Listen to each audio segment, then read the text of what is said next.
এই টিশা কই গেলা? আমার তো দেরি হয়ে যাইতেছে, তাড়াতাড়ি আসো ব্যাগটা নিয়ে। আরে আসতেছি, দাঁড়াও। একটু তাড়াতাড়ি আসো। এই ধরো তোমার ব্যাগ। সব ঠিকঠাক আছে তো? হ্যাঁ সব আমি ঠিকঠাক মতো দিয়েছি। পাসপোর্ট সব ঠিক আছে? সব ঠিক আছে। চেক দিছিলা? চেক দিছি আমি। আচ্ছা বসো। মানে আমি তো জামুগে সিঙ্গাপুরে। মানে আমি তোমাকে কি বলি শোনো, 5 বছর পরে যদি আল্লাহ বাঁচায় আবার আসবো, তুমি ঠিকমতো স্কুলে যাও, কি যাবে কি না? যাবো তো, তোমার তো ইচ্ছা আমি পড়ালেখা করি, তোমার ইচ্ছাটা আমি পূরণ করতে হবে না? অবশ্যই। তুমি মেট্রিক পাসটা করো, তারপরে তোমাকে আমি নিয়ে যাব সিঙ্গাপুরে।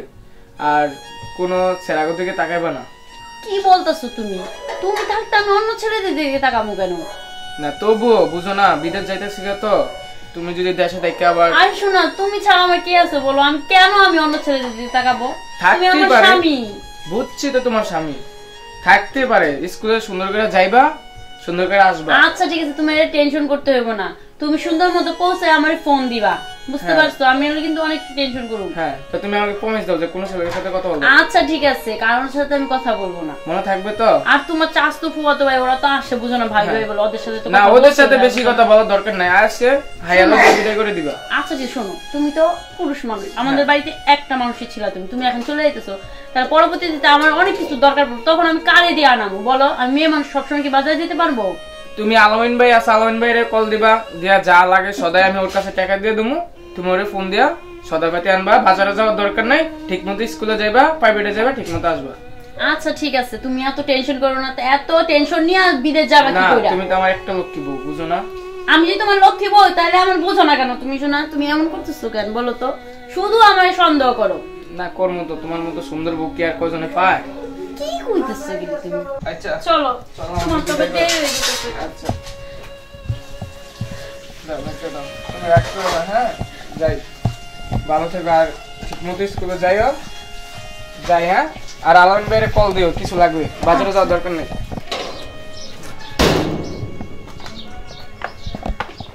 যাই, হ্যাঁ। কান্না করো না, ঠিকমতো যাইও।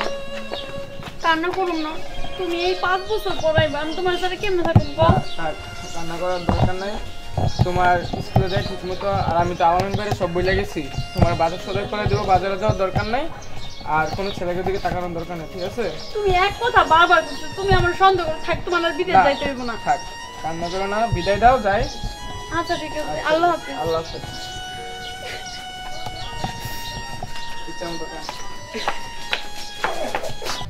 কি বাবা করে আবার পার্টি ফোন দিল? হ্যালো হ্যালো, সোনা পাখি, তুমি কই? কি এবার তুমি প্রায় এতদিন পরে আজকে তুমি আমাকে ফোন দিলে? হ্যাঁ, তোমার কথা অনেক মনে পড়ছে, তার জন্য দিছি। মিথ্যে বাহানার কত দেখাবো আমার সাথে? কিসের বাহানা? আমি তোমাকে কতটা ভালোবাসি সেটা তুমি বুঝো? হ্যাঁ জানি তো, এখন তোমার স্বামী আছে, এখন আমাকে তোমার ফোন দেওয়ার কোনো প্রয়োজন মনে হয়? তুমি কি জানো সে তো চলে গেছে আবার 5 বছরের জন্য? সত্যি? হ্যাঁ সত্যি চলে গেছে। তাই নাকি? হ্যাঁ। তাহলে কোথায় আছো তুমি? আমি তো আগের জায়গায় দাঁড়িয়ে আছি। আগের জায়গায় দাঁড়িয়ে আছো? জি। আমার সাথে কিছু দেখা করতে পারবা? কোথায় আসবো? কেন, আমার বাড়িতে। আচ্ছা ঠিক আছে, আমি আসছি। আসবা তো? সত্যি? সত্যি আসবো। ঠিক আছে, আমি কিন্তু তোমার অপেক্ষায় থাকবো। ওকে সোনা। আচ্ছা, ভালো থেকো।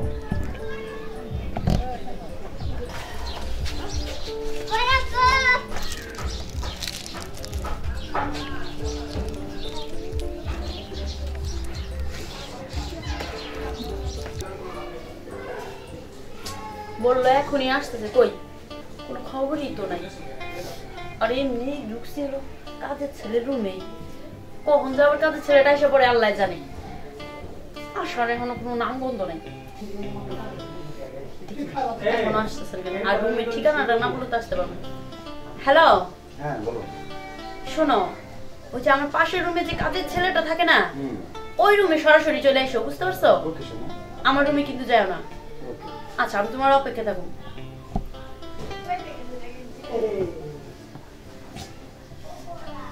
এখনো আসতেছে না কেন?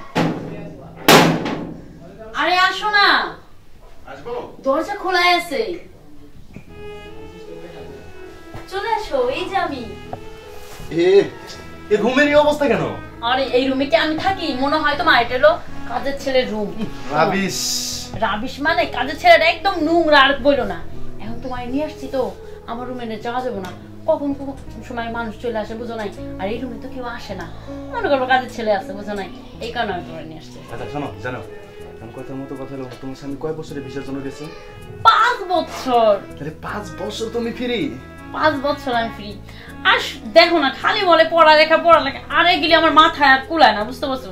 লেখাপড়া ভালো লাগে না আমার। এই লেখাপড়া আর করা লাগবে না, জীবনে বহুত করছো তাই না? হ্যাঁ এখন একটু এনজয় করবো, মাস্তি মজা সেই প্লেন্স নিয়ে চলবো। সত্যি? হ্যাঁ সত্যি। কিন্তু মাঝে মাঝে তুমি আমার সাথে রাগ করো, কথা বলো না, ফোন দাও না। রাগ করি? ফোন দিলে তো তোমার স্বামী আরে ফোন তো আমার কাছে থাকে বুঝো নাই, আর ওকে এত কিছু বোঝে নাকি? আর যাওয়ার সময় জানো না বারবার বলে ছেলের সাথে কথা বলো না, এটা করো না, আর বোঝে নাকি সে কিছু? যাই কি 5 বছর তোর কোনো টেনশন নাই না, আমরা ধমাকা মাস্তি করবো, ইয়েস তাই না? আমার কাজের ছেলেটা আসবে না তো? বুঝছো, যা করার তাড়াতাড়ি করতে হবে, কাজের ছেলেটা যে কোনো টাইমে আসতে পারে। ওকে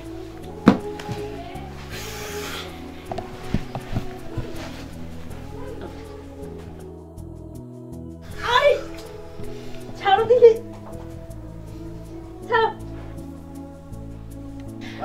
আরে দাঁড়া ভাই, আসতেছি।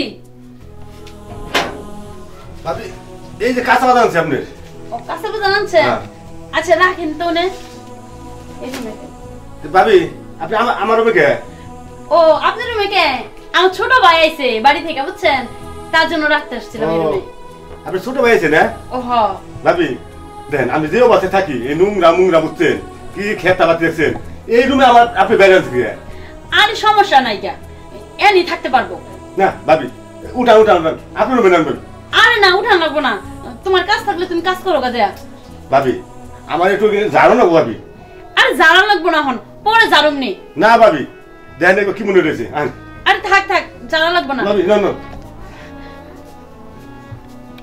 ভাবি না বাই দেন আপনার চলেন দিয়ে অন্য জায়গায় কাম আছে না, তুমি কাম করেন নি। ভাবি শুনেন, আর শুয়ে আর চলে ডাকার দরকার নাই।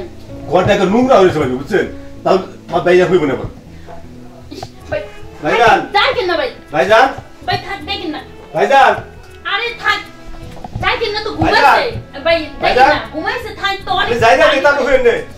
আরে জানি কইরাইছে তো ঘুমাইছে। ভাবি দেখেন কি নোংরা হয়েছে বুঝছেন, জায়গা দিতে হবে ভাইজান হবে। আরে থাকো সমস্যা নেই, নোংরার মধ্যেই ঘুমাই বসতে।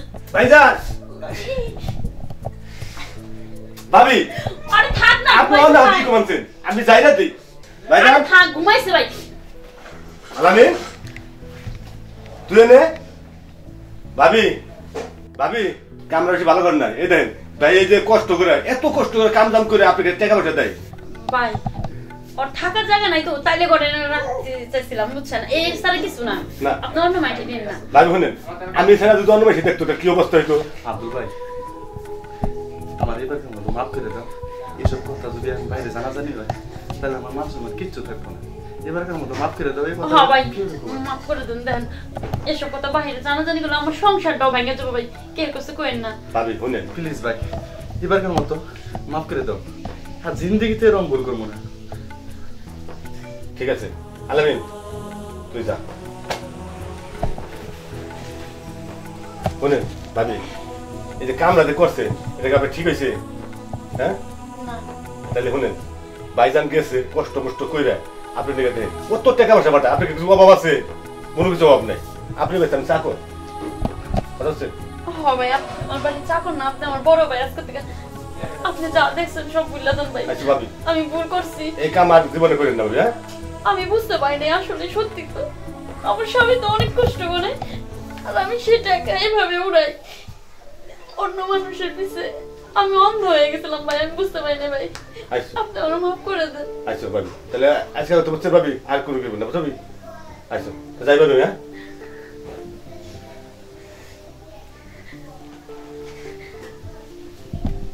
আসলে কাজটা অনেক খারাপ করছি, এরকম করা উচিত না।